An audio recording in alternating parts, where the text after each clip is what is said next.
Summary of Job movie. Paul and Steve Jobs are negotiating on price of personal computer that Jobs have been developing. Paul is interested on buying Jobs PC. Is a owner of electronics store in Silicon Valley. He saw Jobs presentation the another day and gave him a business card. Jobs mentioned that there are a lot of offers rather than Paul's, when actually Paul's is only person who is interested in Jobs PC. Jobs lied in order to make him a strong party with bargaining power. Both of them deal about the price of the Jobs PC. They make negotiation. Finally, Paul agreed on price $500 per machine for 100 unit paid on delivery.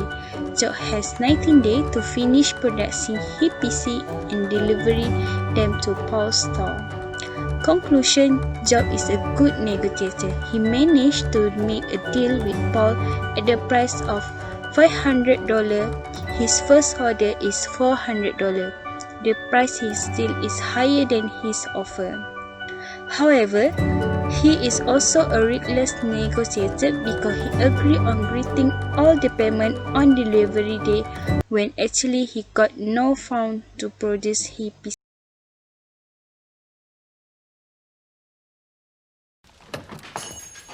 So what kind of investment are we talking about here? Jesus, Steve.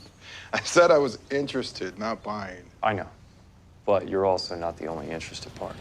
Oh, really? I'm not. No, you're not. That's interesting, because it sure seemed that way the other night at Homebrew. You think that's the first stop that we made? We've been all over the valley. Oh, well, then you already have a retailer. I got offers. Look, Paul. My middle name's Paul. My dad's name's Paul. Bunch of Pauls. I think we're kindred spirits here. We're both businessmen that operate from our gut. And my gut tells me to give you this opportunity. I'm thinking 400 per machine for 50 units, paid at the time of delivery. 400 for 100 units, a third up front. We're not negotiating. Yes, we are. Okay. I'll pay $450 per machine. $450. On delivery, nothing up front. I know it's asking a lot, Steve, but it's a big payoff if you deliver. When I deliver.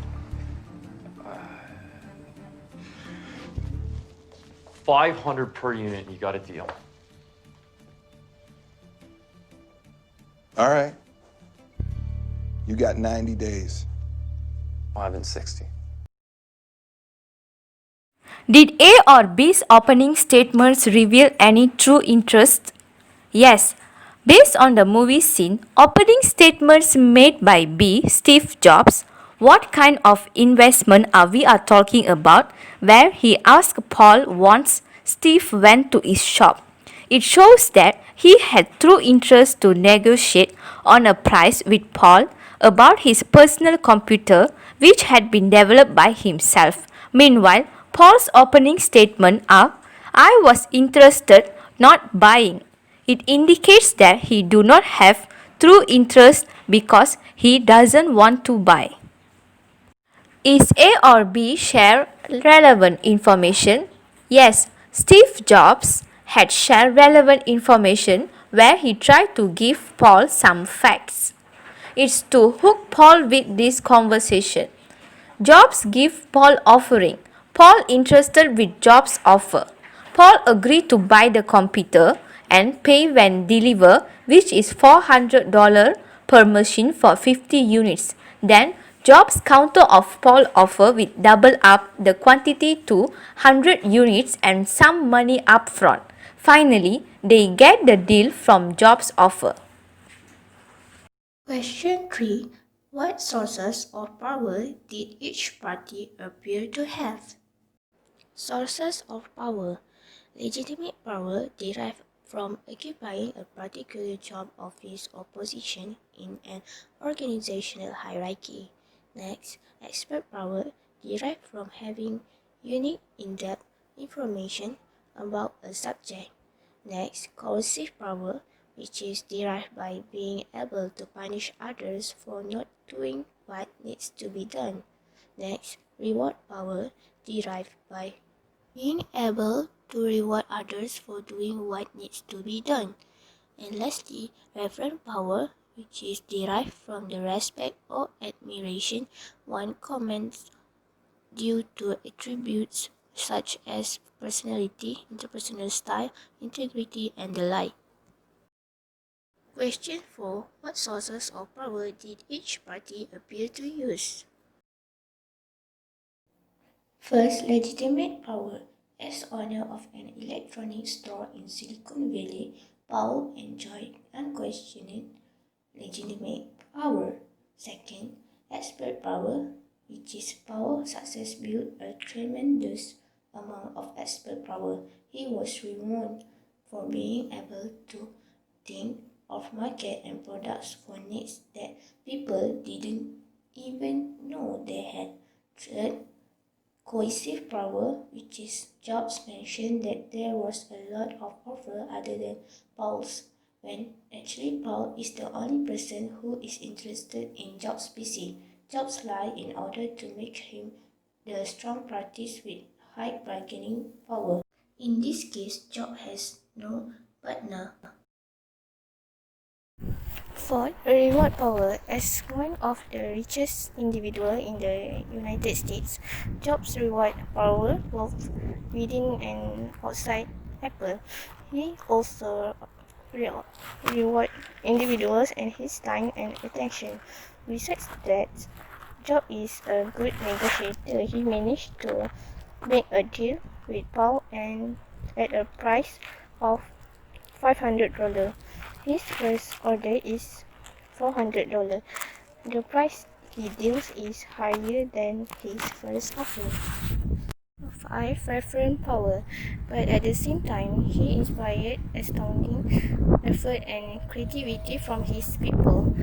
Jobs is uncharged by company president Nolan Bushnell to develop an arcade video game, Breakout.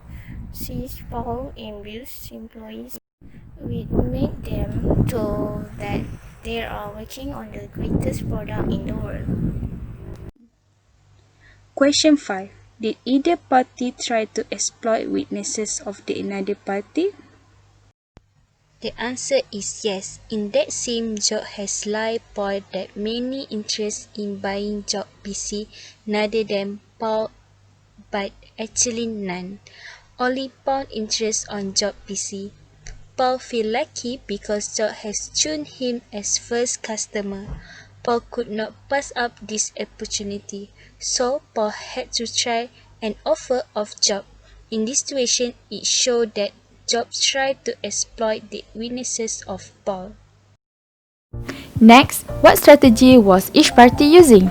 In this situation, Steve Jobs and Paul were using the distributive bargaining, which shows that both of them were presenting the fixed and limited information or resources during the negotiation. Jobs has his own goals, which make the direct conflict to Paul. Jobs lies in order to make him the strong party with high bargaining power and has led Paul to mostly experiences the losers in that negotiation. So, Paul make the first move by setting the target point at the $400 per machine for 50 units that paid on the delivery.